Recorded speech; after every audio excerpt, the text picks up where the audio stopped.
Olha quem perdeu todos os bens pela Magnitsky. Olha quem perdeu todos os bens pela Lei Magnitsky. Gilmar Mendes passa mal ao saber que perdeu tudo que tem na Europa pela Magnitsky. Alexandre Garcia. A próxima vai ser a senhora mulher de Moraes, né? E Barroso pode se preocupar bastante também, e mais alguns outros e outras autoridades, como está no burburinho, né? Porque não é uma coisa feita de uma hora para outra. Há inquéritos, digamos assim, fazem um processo no Departamento de Tesouro para saber tudo que possa justificar a Lei Magnitsky. E nós temos Sergueis Magnitskys entre os do 8 de janeiro, exemplos por aí, né?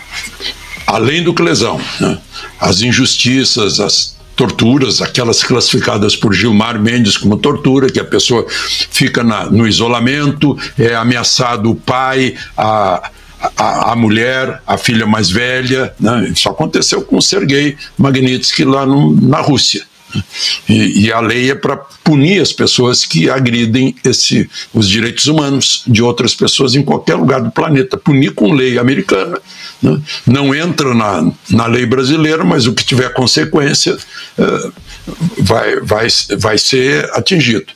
E certamente o encarregado de negócios, né, teve mais motivos para fazer mais um relatório e mandar para o Departamento de Estado em Washington, né, alimentando os subsídios para a aplicação de mais, talvez, uma dose da Magnitsky. Só começo complementando o que o Rodrigo falou, né? Ele falou em follow the money, né? Eu acho que o Trump tá usando o francês chercher la femme, né? E é o que se comenta aqui em Brasília. O radar que está com as antenas voltadas para o Supremo mostra que há essa expectativa, né? É um escritório importante, uma banca importante de advocacia, como o Rodrigo lembrou, né? Eu cito muito meu avô trabalhou muito com a justiça, como perito de atos judiciais, ele era guarda-livros, e ele sempre me falava das questões éticas, né? Que jamais um escritório de advocacia que tivesse um parente no tribunal poderia ter alguma ação naquele tribunal, né? E eu estou vendo isso, o Brasil aceita uma coisa dessas, né? É incrível como a gente aceita passivamente algo que... eu não vou falar em imoral, vou usar o eufemismo, vai contra a ética, né? Então há essa expectativa de pegar a esposa, a mulher do ministro Moraes, e também o radar lá do Supremo diz que o ministro Barroso, por causa disso, por causa da queda do visto da família, está preocupadíssimo, seria o maior preocupado entre os ministros do Supremo que foram atingidos pela quebra de visto, né? Ele está sentindo, né, aquela declaração dele, ele foi muito veraz, né, ou ingênuo, ou sincero, ao dizer que pediu ajuda dos Estados Unidos para combater as questões de fake news na campanha eleitoral. E aí a gente fica sabendo pelo Lava Toga 2 que havia um escritório de investigação criminal que não era da polícia, era do Superior Tribunal Eleitoral que seguia ordens de um ministro do Supremo, né, para fornecer dados para prender as pessoas do 8 de janeiro. Isso é terrível. Houve o depoimento do Mike Bentz aqui na Comissão de Relações Exteriores da Câmara, né, confirmando o que o ministro Barroso havia revelado, ou confessado, né, sobre a ajuda americana numa campanha eleitoral, através da USAID, ou USAID, seja lá como for, com CIA atrás e agências aqui do Brasil que espontaneamente, por razões ideológicas, combatiam só um lado. Hoje eu ouvi de um ministro de Tribunal Superior falar isso, que a lei tem que ser aplicada igualmente na justiça eleitoral a todos os lados.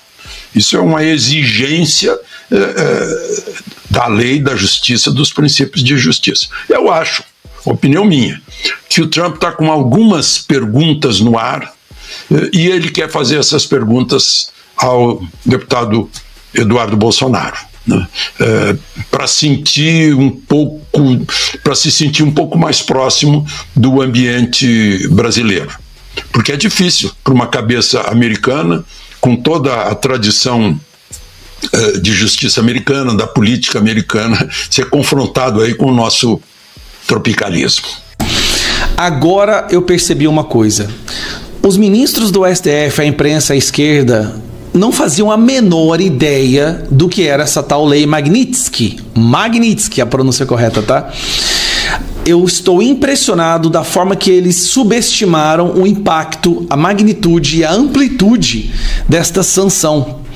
E ao longo dos dias é que eles começaram a entender a gravidade disso. Eu vou te falar que eu acho que agora, hoje, sábado, é que eles sentaram para entender a merda que eles entraram. Lá no início, teve um ministro que falou assim, acho que foi Gilmar Mendes ou Barroso, não foi Gilmar Mendes: nós sempre teremos Paris. Se eles não pudessem, eles achavam que só não poderiam ir aos Estados Unidos. O advogado do Donald Trump, que se você não conhece ele, não acompanha no X, eu sugiro que você o faça, tá? É uma fonte fiel da informação e você já consegue meio que ver com antemão o que está vindo lá dos Estados Unidos. É o Martin DeLuca. Segue ele depois aí, o Martin DeLuca. Ele postou isso aqui hoje, por volta das 5 horas da tarde. Porque começou a sair, primeiro, deixa eu explicar, começou a sair um boato de que as contas do Alexandre de Moraes e as propriedades, o patrimônio deles na Europa também estavam sendo bloqueados. Peraí, na Europa também?